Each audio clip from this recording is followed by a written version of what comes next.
పుస్తెల తాళ్ళు తీసుకుపోయి బ్యాంకులలో పెట్టి పైసలు తెచ్చుకొని నాట్లేసుకొని కలుపులకు పెట్టుకొని ఎరువుల కోసం ఏమంటారు ఆ పైసలు వాడుకొని ఎరువులు కొనుక్కుందానికి కూలోళ్ళ కోసము వీటన్నిటికీ కూడా రైతులు ఇబ్బంది పడద్దు అని చెప్పి మేము రైతు భరోసా ఇస్తున్నాము, ఎకరానికి 15,000 రూపాయలు ఇస్తున్నామని చెప్పినటువంటి ఈ రాష్ట్ర ప్రభుత్వం మరి అలా మళ్ళొకసారి దుక్కులు దున్నుకొని నార్లు పోసుకునేటువంటి పరిస్థితి వచ్చిన తర్వాత కూడా ఈ క్షణం వరకు కూడా రైతు భరోసా పైసలు ఎందుకు ఇస్తలేదు అనేటువంటిది భారతీయ జనతా పార్టీగా మేము ప్రశ్నిస్తున్నాం.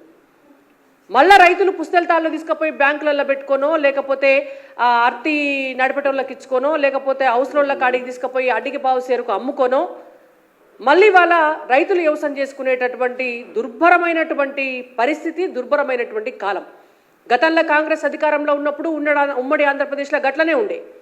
మళ్ళా గటువంటి కాలాన్ని కాంగ్రెస్ ప్రభుత్వం తీసుకొస్తోంది అనేటువంటిది ఇవాళ ప్రత్యక్షంగా జరుగుతున్నటువంటి అంశం.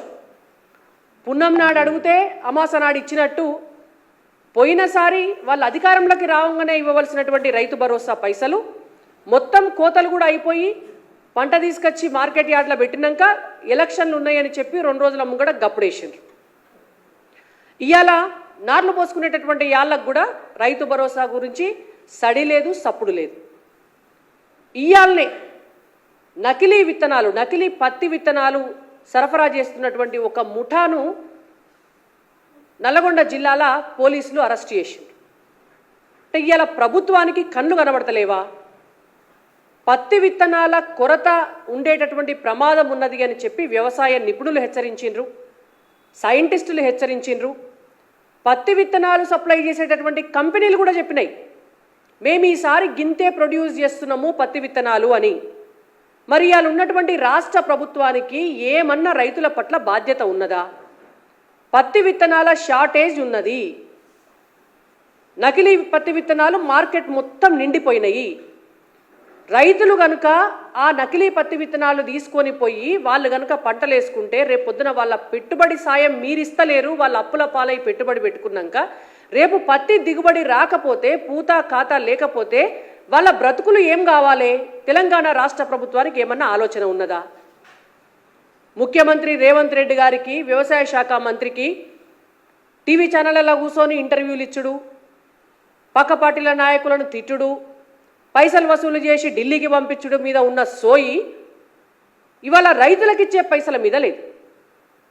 అకాల వర్షాలకు పంట నష్టపోయింది. పంట నష్టపోయిన వాళ్లకు మామిడి కాయలు రాలిపోయి కొంతమంది, వడ్లు ఖరాబై కొంతమంది, మొత్తానికే కోతకొచ్చినటువంటి పంట ఖరాబై కొంతమంది, ఇవాళ అవస్థలు పడుతుంటే విత్తనాలు దొరకక కొంతమంది అవస్థలు పడుతుంటే మీకు సో ఎందుకు లేదు అని మేము అడుగుతున్నాం. 6 నెలలు అయింది, వ్యవసాయ ప్రణాళిక ఎందుకు రిలీజ్ చేస్తలేరు ఇప్పటి వరకు? 10 సంవత్సరాల అధికారంలో ఉన్నటువంటి బీఆర్ఎస్ ప్రభుత్వానికి రైతుల పట్ల చిత్తశుద్ధి లేదు, రైతులు బాగుపడాలన్నటువంటి సోయి లేక 10 ఏళ్ళైనా వ్యవసాయ ప్రణాళిక, అగ్రికల్చర్ పాలసీ లేకుండా అయిపోయింది తెలంగాణ రాష్ట్రంలో.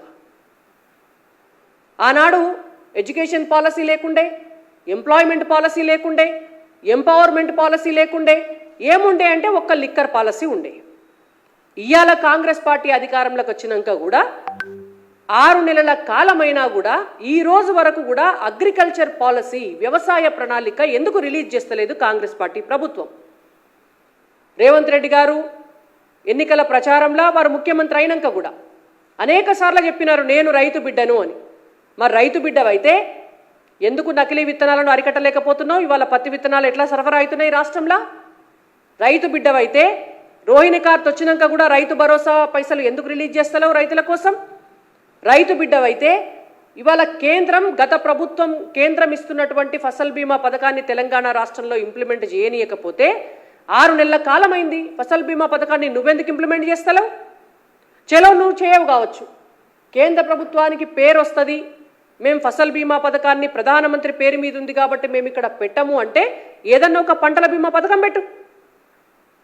6 నెలలైనా తెలంగాణ రాష్ట్రంలో ఒక పంటల బీమా పథకం ఎందుకు లేదు?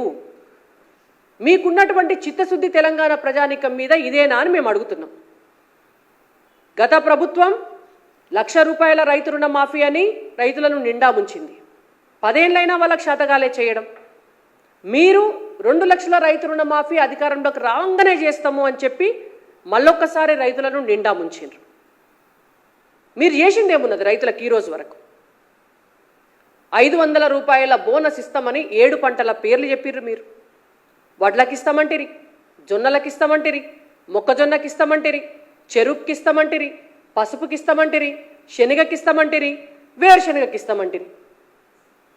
తీరా లెక్క తీస్తే ఇయ్యాలా వడ్లకు కూడా మొత్తం ఇయ్యము, మేము ఒక్క సన్నాలకే ఇస్తామని చెప్తున్నారు. మరి వాళ్ళు ఒక్క సన్నాలు వేసుకునే బతకమంటారా తెలంగాణ రైతులందరినీ? మరి తెలంగాణ రైతులందరూ కూడా ఒక్క సన్నాలే వేస్తే మరి అవి కొని మీరు ఏం చేస్తారో చెప్పాలి. మీ దగ్గర మరి ఆ సన్న వడ్లన్నింటినీ కూడా కొనేటువంటి మెకానిజం ఉన్నదా? తెలంగాణ రాష్ట్రంలో ఉన్నటువంటి సివిల్ సప్లైస్ డిపార్ట్మెంట్ అంత ఎఫిషియెంట్గా పనిచేస్తున్నదా?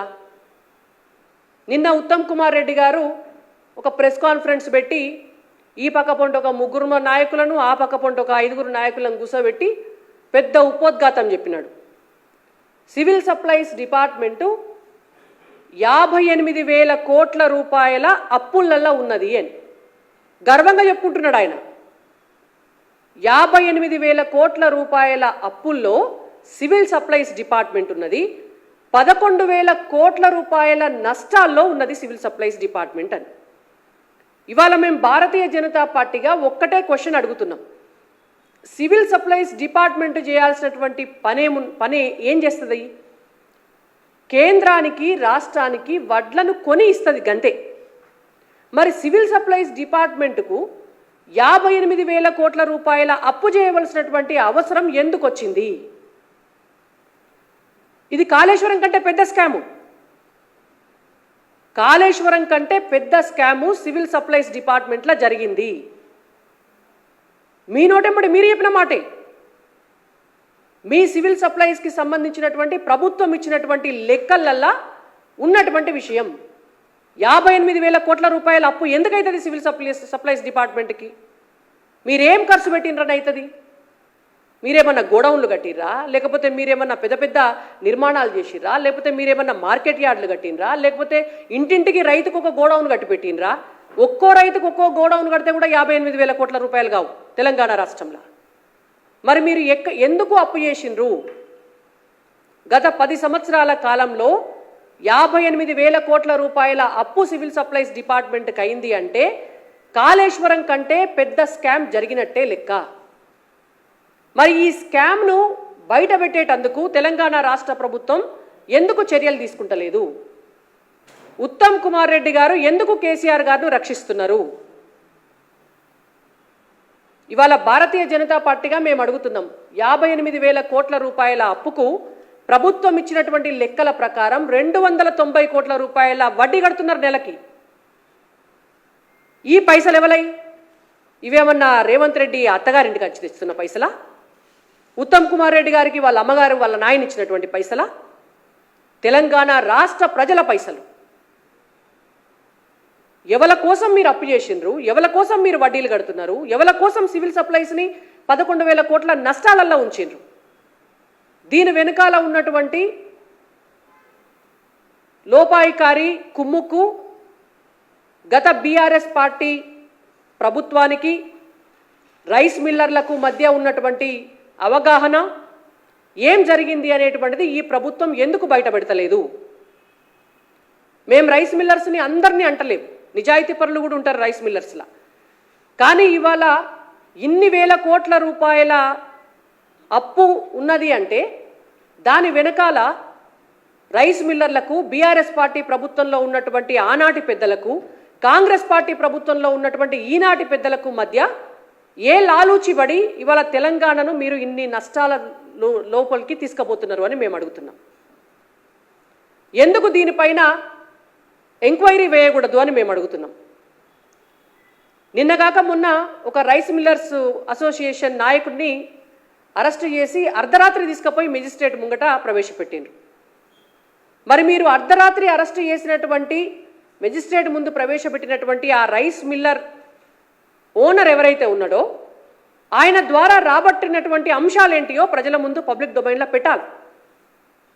ఈ మొత్తం స్కామ్ వ్యవహారంలో ఎవరెవరు ఉన్నారో ప్రభుత్వ ఎంక్వైరీలో ఏం తేలిందో, మీరు అతన్ని ఎందుకు అరెస్ట్ చేసిండ్రో, తీగలాగితే డొంక గదిలినట్టు మొత్తం వ్యవహారాలన్నీ కూడా పబ్లిక్ డొమైన్లో పెట్టాలి. ఎందుకంటే ఇది తెలంగాణ రాష్ట్రంలో ఉన్నటువంటి రైతులందరికీ సంబంధించినటువంటి అంశం, ఇది తెలంగాణ సంపదకు సంబంధించినటువంటి అంశం. ఇవాళ మేము ఒక్కటే డిమాండ్ చేస్తున్నాం, బీఆర్ఎస్ పార్టీని కాపాడడం కోసం, బీఆర్ఎస్ పార్టీ పెద్దలను కాపాడడం కోసం, ఇవాళ ఉన్నటువంటి కాంగ్రెస్ పార్టీ పెద్దలు వాళ్ళని వాళ్ళు కాపాడుకోవడం కోసం తెలంగాణ ప్రజల్ని మోసం చేసేటటువంటి ప్రక్రియ నడుస్తుంది. కాబట్టి మీకు నిజంగా నిజాయితీ ఉంటే, మీకు నిజంగా చిత్తశుద్ధి ఉంటే రేవంత్ రెడ్డి గారు మీ పట్ల, మీ సివిల్ సప్లైస్ డిపార్ట్మెంట్ పట్ల ఇప్పటికే మా బీజేఎల్పీ లీడర్ మహేశ్వర్ రెడ్డి గారు అనేక ఆరోపణలతోటి, మీకు అనేకమైనటువంటి ఆధారాలతోటి బయటపెట్టినటువంటి విషయం తెలుసు.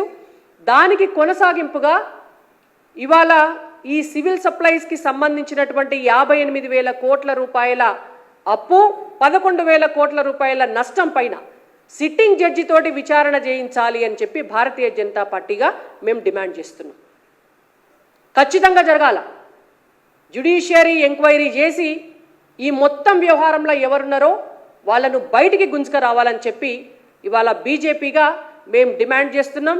లేని పక్షంలో ప్రజల ముందుకు మేమే భవిష్యత్తులో ఏమేం జరిగిందో తెలుసుకునేటువంటి ప్రయత్నం చేసి ఈ అంశాన్ని పెద్ద ఎత్తున భారతీయ జనతా పార్టీ ప్రజల దగ్గరికి తీసుకుపోయి, రైతుల దగ్గరికి తీసుకుపోయి మీ లాలూచి ఏంటిది అనేటువంటిది బీఆర్ఎస్ పార్టీతోటి మేము బయట పెడతామని కూడా హెచ్చరిస్తున్నాం.